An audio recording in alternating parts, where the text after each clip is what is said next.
Welcome to the latest episode of ConnectEd Tech, a podcast where the E and D may or may not stand for Elizabeth and Darryl.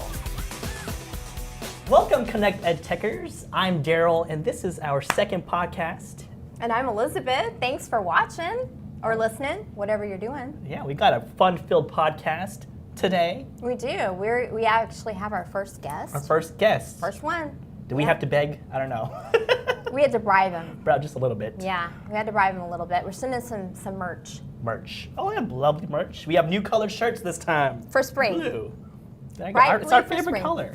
It is. Blue. It's my favorite color. Yeah. Yeah. So, but who do we have today? Steve Dembo. Steve Dembo. From Teach 42. Teach 42. Teach 42, yeah. He's like a big ed tech guru. Does a lot of speaking at some conferences here and there. He's just really, really good. Met him at TCA a couple years ago, talking about digital storytelling, and I really liked him. And he's been to our school district a couple times, and he's just a really neat guy. Fun times. Talking about virtual reality. All right, yeah, that's a hot topic right now in ed tech and education. Yeah. He's going to give us some good feedback and tips and tricks to incorporate VR in our classrooms. Absolutely. So we'll be talking to him a little later in the show. But for now, I got to know. Yes. What did you do for spring break? Absolutely nothing. Absolutely nothing. That's a song? It's a song. No, it is now. It is now. I've never heard that Or one. what is it good for? What is it good for? Absolutely No. nothing. I got it. Yeah, okay, you got it. now All I right. get it. He's with me. But yeah, I went to Dallas to see my parents this past Okay. weekend. And then, here's the exciting thing about my spring break. Mm-hmm. When I came home Monday, it was in the afternoon, Okay. I saw shingles in front of my doorstep. Shingles, like Shingles. like on your skin? Not that type of shingles. Oh, okay. Ooh, that's horrible. I wouldn't want that. But shingles, like roof shingles. Roof And I was like, maybe there was a storm or something. On the ground? On the ground, in front of my Okay. doorstep. I was like, what is that? I just picked it up and threw it away, but my wife was like, no, you better check what's up there. So I said, okay. So I got a ladder, went up there, there was a hole in my roof. So I lifted the shingle and there was a hole there, and I noticed there was fur around the shingle. And I was like, I think we have an invader not paying rent. Oh. Yes. So my wife was like, well, we should survey the damage from the inside, but I don't want to go up there. No. So I said, okay, we'll do that. So we went up together, my brave wife and I, surveying the damage. And just like, snow tracks, the insulation was pushed to the side. Okay. And we spotted some raccoon poop. How did you know it was I raccoon just poop? assume it's raccoon. I mean, that big of a hole couldn't be a squirrel. I don't know, maybe it's a bobcat, I don't know. But then we called somebody in, and they came out and put a trap up there 2 days ago, and they told me to check it every morning to make sure the raccoon's caught.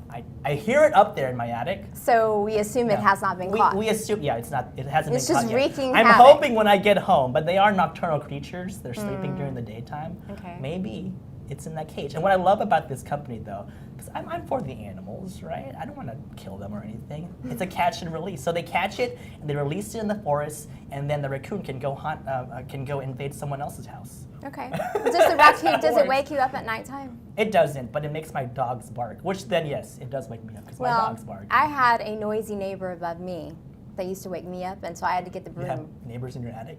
I live in an apartment. Okay. Okay. So noisy neighbors above me. So I get the broom, 2 a.m., bang, bang, bang, on the Oh my ceiling. gosh. Yeah, I'm that's sure like, they appreciate it. yeah, and maybe that'll shut your Okay, I'll raccoon try up. that. Try that. With the broom. Yeah, I didn't go on vacation anywhere either. Okay. Kind of stayed home, just chilled out a little bit. So I mean, like, who of this ConnectEd Tech group crew even went anywhere for spring break?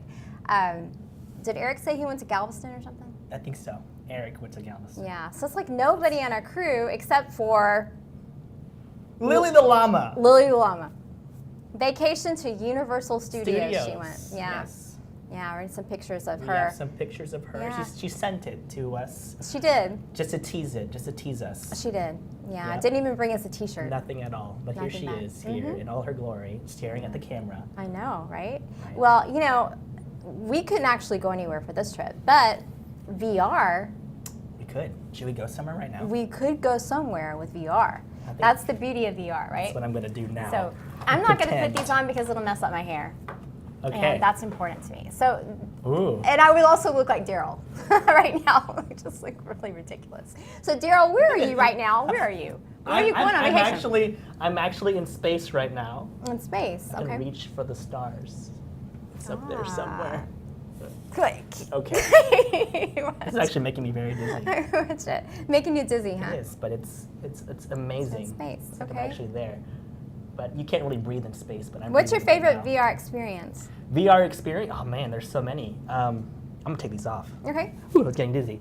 But for me, we try to use it in our classrooms. But for fun, I got this a couple years back, and I love going on roller coasters. Yeah. Yeah. The roller It's like coasters are you're fun. there, experiencing a roller coaster. True immersive experience. I agree Right. with that for sure. I got a VR headset, I guess about 4 years ago, the Google Cardboard, because they're kind of cheap. Okay. You can just stick your phone right in there, Right. the device. And the roller coaster was one of my favorite. They also have like haunted houses, Mm-hmm. which is kind of scary. Yeah, I've got a few of those there. I'm too chicken to try them though. Yeah. You're scared to try the I'm a haunted chicken, house? I know. VR? I couldn't even go up in my attic alone. Oh, my my wife had to goodness. come in with me. Wow. But yeah, I'm a chicken. How long has VR been around anyway? Oh, it seems new to education, but truly it's not. It's been around for a while. I know the video games, the Oculus Rift, I think they're the pioneers with virtual reality, and PlayStation has their own VR. But now it's branching towards education.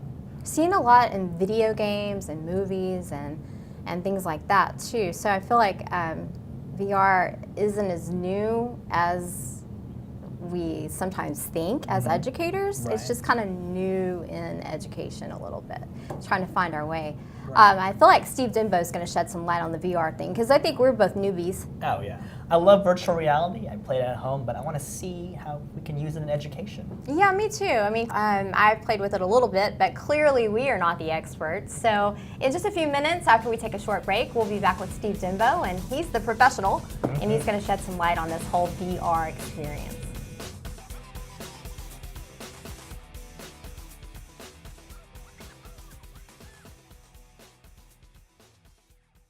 You can find all things related to the ConnectEd Tech podcast by visiting our website, flippinggoodtech.com. And while you're there, make sure to click on all the tabs for a closer look at who we are and why we're passionate about everything we do. And most importantly, be sure to follow us at Flippin' Good Tech on all social media platforms. And subscribe to our YouTube channel for quick access to all the latest podcast episodes, ConnectEd Tech promos, and Flipped in 5 Tech tips. Okay, we're back. For this segment, we're going to be interviewing Steve Dembo. He's going to be talking to us on virtual reality. We've got him all the way from, where are you from, Steve? Chicago. Well, just outside Chicago. Chicago. I love the windy city of Chicago. It is the windy city, right? It is the Windy City. That's why you got a hat on today.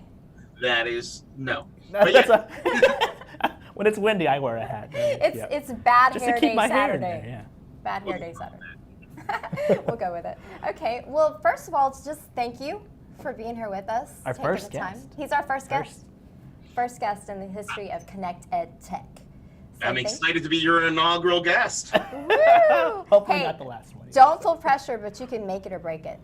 Oh, great. Oh man, that's a lot of pressure. No pressure, no pressure. Pretty confident in the latter, but No, not at all. Okay, well, let's just start out with you telling us a little bit about yourself and your background and why education and why ed tech. So I've always been in education. Originally, when I started off in college, I started off as a music education major, then wound up switching to early childhood. Taught kindergarten for a few years before becoming a director of technology, then spent 10 years in the private sector working with Discovery Education. Since then, do a lot of presenting, some consulting. I serve on my local school board and teach at the college level at Wilkes University. So I try and stay active, and I've been involved in education from early childhood all the way up into post-secondary. And I just think it's an exciting space to be in, not only because of the impact that it has on our students and obviously on the world, but it's an interesting time to be in education where things are always sort of in this state of flux and evolving more rapidly than ever before. Right, I totally agree with that. In fact, we met you, you're talking about speaking at different places. We met you at TCA a couple of years ago, and you were talking about storytelling for the YouTube generation. And that was a really cool session. And I was so excited that you got to come visit us at our district last year and going to do it again this year. So we're really excited you're here. But today we're talking about what, Right. Darryl? This is one of his favorite What are we topics. talking about? I think virtual reality and augmented reality. Yeah, we have some questions. We do. We do. It's one of those hot items right now in education, and it's growing. A lot of potential, it seems like it. So we want to get your expertise on it. I'm happy to wax poetic on that. I think it's funny because I've been talking about virtual reality for about 5 years now. And 5 years ago, honestly, the main message was there's really interesting things happening, but this is not the time yet for educators to start dipping their toes yet. Be patient. And over the last several years, we've kind of started to see that shift. And at this point, I'm still not at the point where I can advocate that every school district needs to be investing in a VR lab or anything like that. But we're really close to that point. Everything is sort of starting to come together where the right hardware, the right content, and society is starting to kind of come around to understanding how it kind of fits into the nature of human discourse. So it's an interesting space, like we were just kind of mentioning, where things are constantly evolving. And this is one where, if you like being on the cutting edge, this is the place to be right now. Right, and it's kind of a weird thing to balance, because I know VR is good for student engagement. So the questions we get from campuses are, oh, my kids are really interested in it. They like taking these virtual tours and seeing history basically come alive. But beyond that, they're not really sure what to do with it. So what's the next? I think if you really want to understand the power of VR in education right now, you have to consider the nature of learning. When a student is going to try and learn something, let's say, something about chemistry, they could just read about it in the textbook and know exactly what's going to happen, how it occurs, and get all the data and so on. That's fine. But if you want something that's a little bit more immersive, a little bit more meaningful to them, maybe they could watch a video. And if they watch a video, then they're actually going to see it happening, and it's going to resonate a little bit more. You were talking about digital storytelling. That's one of the great things about media is it really sticks in the brain. But those both pale in comparison to actually doing it with your own hands and getting that concrete first-hand experience. Now, if you keep with that in mind, then you're starting to get at why VR is so significant. With virtual reality, I could tell people all about the pyramids. That's great. I can even load up Google Expeditions, which is sort of a low-tech sort of VR, and put somebody right in front of the pyramid and let them look in every single direction, and that's pretty cool. What I can't do is let somebody actually walk around the pyramids, walk up to it, reach out, open a door, lift open a sarcophagus, see what's inside of it, and so on and so forth. That's where VR shines. It's giving kids not quite authentic, it's still digital, but it feels authentic. And even though you might think that it isn't, because obviously they're creating worlds in a digital space and so on, here's the reality. When I play a roller coaster simulation for you in virtual reality, most people tend to need to grab something or sit down. It feels real to them. Right. When I load up an Everest simulation and they actually have to use their arms to do the rock climbing and this kind of thing, people actually physically get out of breath. When they actually do virtual surgeries using the tools that are actually cutting up a person and removing a bullet from a wound, people who have an aversion to blood or a little more squeamish, they have the same physical reactions, the same innate gut reactions that they do when encountering in the real space. So that's where it fits in. It's a matter of giving kids authentic first-hand experiences that we couldn't otherwise do in any other way. Wow. And it's really going outside of the four walls of the classroom instantaneously and engaging students in a way that it's very new, very awesome. It is. The other analogy I always like to use is, I can load up a VR simulation that takes you up to the International Space Station, and I can put you in the middle of the module, let you see every single thing around it and so on, and feel like you're kind of there. But then I can also load up another simulation where it allows you to do a spacewalk with that sense of weightlessness and so on, and you get the same disorientation as your feet go over your head and so on, where you literally feel like you're the astronaut. And that has an impact. And when you compare those two experiences together, you get something that's really immersive and really memorable and really significant for students that, it lasts. And that's kind of what we want. So it's a lot of brain science behind that. I'm like listening to you talk about how it almost tricks your brain and your body into thinking, it really does, right? It tricks your brain and your body into thinking it's really experiencing those things. And we've seen the YouTube videos of their kids getting their grandparents to do it, and it's very eye-opening, very exciting to watch. There's something called the Planck Experience, where all it is you step into an elevator, you push the top button, and it takes the elevator virtually up to like the 100th floor, something like that. The elevator doors open, and there's a piece of wood in front of you.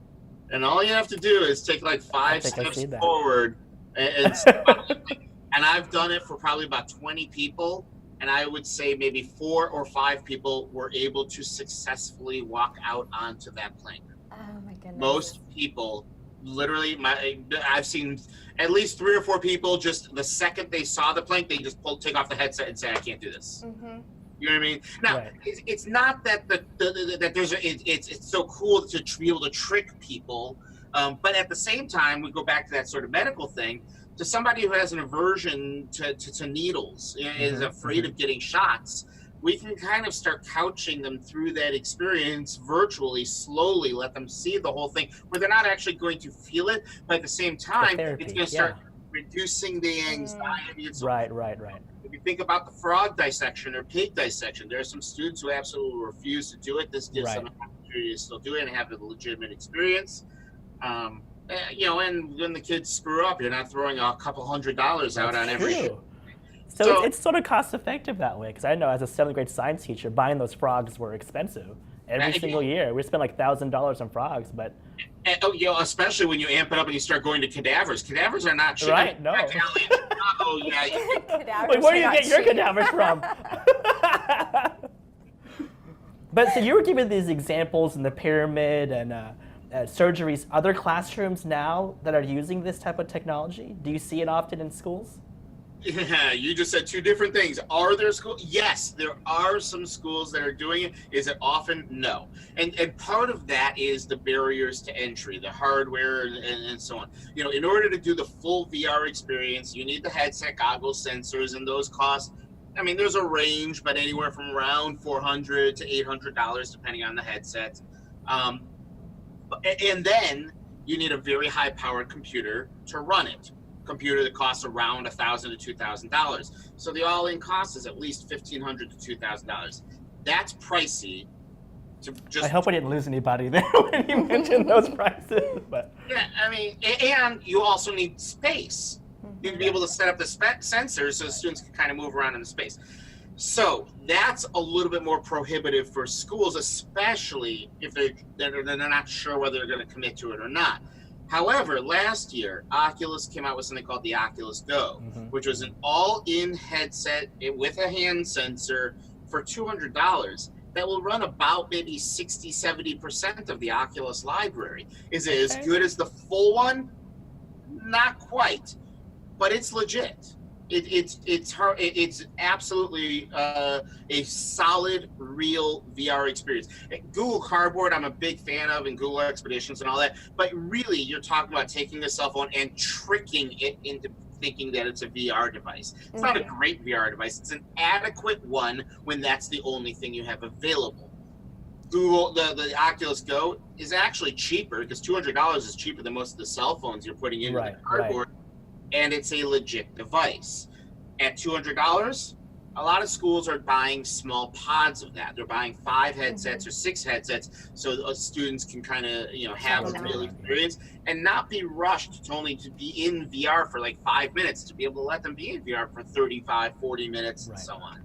And then right in between those 2 levels, there's a new headset that's supposed to be coming out hopefully relatively soon, in a month or 2, from Oculus, called the Oculus Quest, that is going to be much more powerful than the Go, but but still self-contained, not requiring a computer, not requiring a phone or anything, and that should clock in around 400.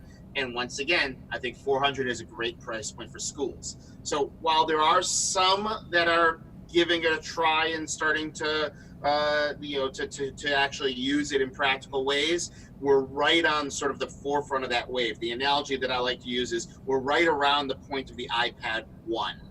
You know what I mean? Okay. Where people are getting it and they're seeing it, they're saying, oh, this would be great for students, but the apps aren't quite there yet. The hardware isn't quite there yet. Right.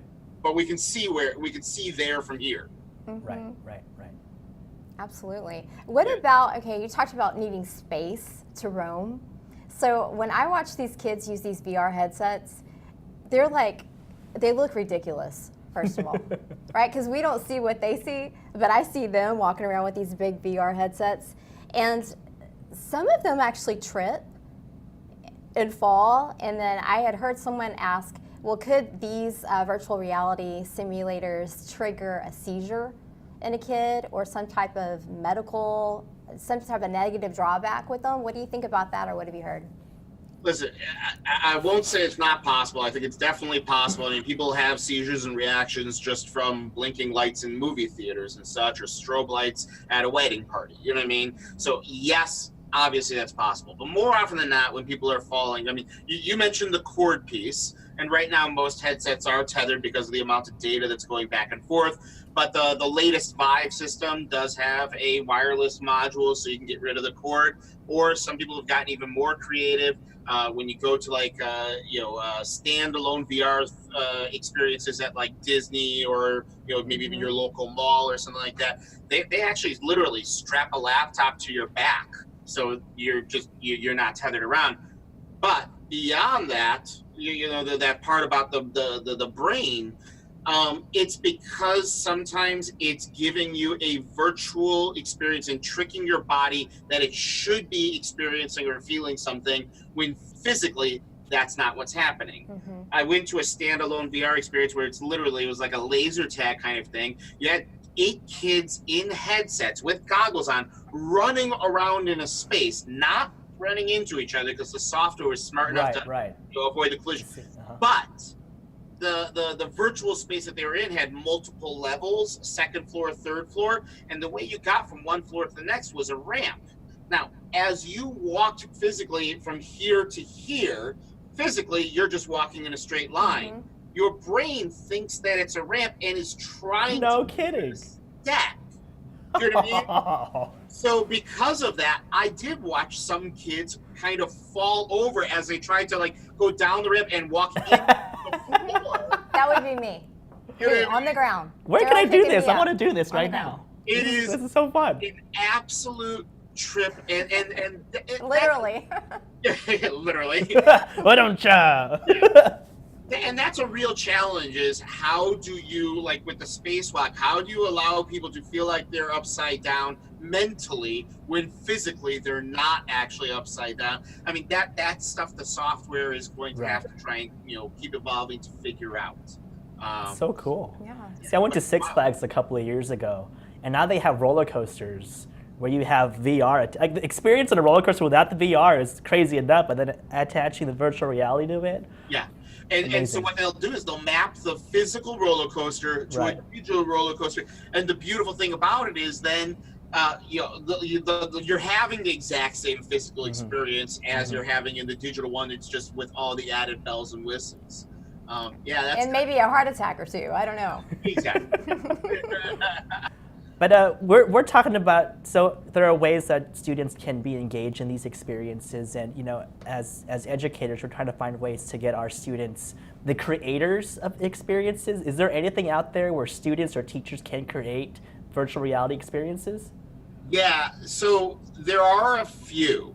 The majority of them right now, if you start searching out creation in VR, the majority of them are revolving around one of two things. One is 360-degree virtual field trips, where someone will create a 360 photo or video and then another one and sort of chain them together, where if you aim with the goggles, it'll kind of transport you to the next location.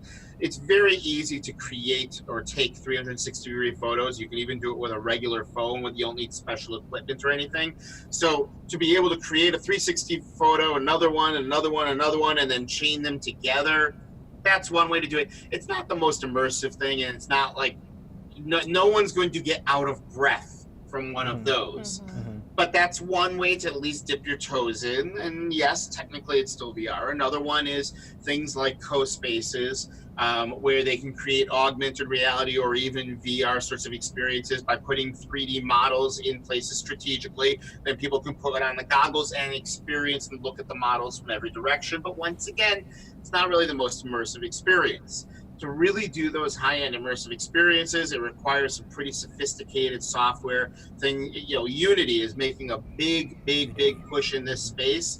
And Unity does have, it's a professional game platform. It's what the pros, Electronic Arts and so on are using.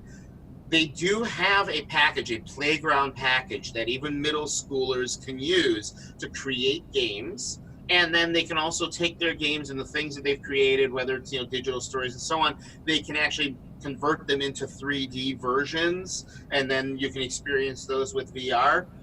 It's about as close as we're getting at the elementary and middle school level. In high school, some of them are starting to do more, extensive stuff. Most of the really true 3D creation that's going on is using some of the art tools where they're actually painting in 3D and adding texture and adding animations and creating sculptures that can only exist in a 3D space. Other than that, it's about where we're at right now. But keep in mind, when the iPad 1 came around, there were barely any apps for it. Everybody knew what we wanted to see, and it was just a content-only device and not a creation device. And it took years. It took years to create the right tools to give the students the experience that we wanted. We're very, very early on in that process. Right now, I would not recommend that anybody buy VR or invest in VR thinking that their students are going to become great VR creators. The tools just aren't there right now. So right now, experience it, see what it is, check out to see what content is there actually aligns to current curriculum, and then make use of that. But in terms of actually getting the students to be creators, I'd be patient. Okay, that's good. That's good advice. Yeah. What are your favorite go-tos? Like, we're talking about teachers, and they don't make a whole lot of money. They need to make a lot more money, right? So maybe a teacher wants to start out with something small in their classroom. Elementary students don't really have their own devices really that they can bring, but do you have some recommendations for teachers? Like technology in general? Yeah, tech or with reference to virtual reality. With VR, hands down, there's only one on that list for me, and that's Oculus Go. I would take that $200 headset over Google Cardboard any day of the week. I think it's just a much better VR experience. I think the content that's available for it is very robust and solid. Right now, that's the only thing on the list. Once the Quest comes along, that one might fit into that space. And there's a few other companies that have standalone headsets, but they're all a little bit more expensive, and they're not quite, I don't think they're quite a good fit for the education space just yet. Okay. Yeah. Good. I mean, listen, if you don't want to spend any money at all, use Google Cardboard. Get the cardboard, put a phone in there, and there's a bunch of different experiences. I mean, Google Expedition, at the end of the day with virtual reality, content is king. If you don't have the right content, it's useless. And Google Expedition is one of the largest content libraries available. It is phenomenal. It's been well thought out. It's very well developed. It's been going on for years. They understand education. Nothing wrong with it whatsoever. And for absolutely free, using your own cell phone, assuming that you've got one, great. Use that. If you're going to actually take money out of your wallet and buy something, Oculus Go. Okay. That's so cool. Yeah, and YouTube also, a lot of the videos on YouTube now, I know you can watch them and experiencing them in VR. Is that every video? Even videos like if we uploaded this video of you right now to YouTube, could we make a VR experience out of it? You could. What the VR experience will be is you'll be watching that video in like a movie theater or on a screen on the moon or something like that, but it'll still be two-dimensional. Now, I'll be honest, I love watching even two-dimensional movies with a VR headset. I look like the biggest geek and idiot in the world, but on an airplane. On an airplane, yeah, I've seen people do it. And you know why? Because normally I'm watching it on like my phone on a screen like this. In VR, I'm watching it on this massive screen, and if I put my head like this and I tilt my head up, the screen is over there. If I'm uncomfortable and I want to tilt my head like this, the screen is over there. It's kind of nice. Cool. But yes, you look like an idiot. Well, who cares what people think? Right. That's on the daily. Yeah, it's on the daily. On a daily. Well, we could have been doing this conference with our VR headsets. We could have been totally doing it. But if you want to do like a true sort of VR experience, which some people are doing, you really need a 360-degree camera. And those cameras, the Ryko cameras, you can get them for $100 or $200 or so, and you can record high-definition video in 360. Which is kind of awesome, and then you can even do live streaming on YouTube and Facebook and so on through it. And then if we were doing that, people could actually watch that video and see everything else in the room. They could see the crew, they could see all the people making it happen, they could see what the rest of my basement looks like, which is why I have a backdrop. We love your backdrop, by the way. Thank you. I highly recommend it. It's a shower curtain from China. That's awesome. I have a couple more questions for you before we close out. One question is, do you see VR being used outside of education? And I know the answer is yes. So if we're talking about developing students, preparing them post-secondary, why should VR be a part of their education? Because what is waiting for them when they walk across that stage? That's a great question. Okay.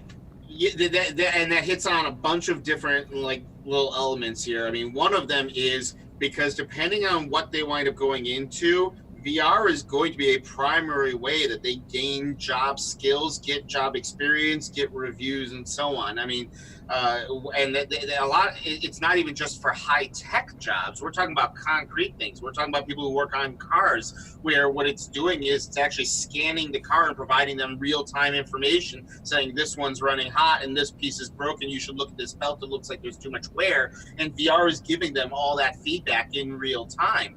Or for welding, I mean, there's a welding training simulator using virtual reality where you put on a regular welding helmet, use the regular tools, but they're virtual versions. There's no heat or anything, but on the screen, it makes it look like it's really happening. And so a teacher can be standing right next to them and saying, you're going too fast, you're doing this, let's rewind it, try this again, let's switch it from aluminum to steel and throw in some.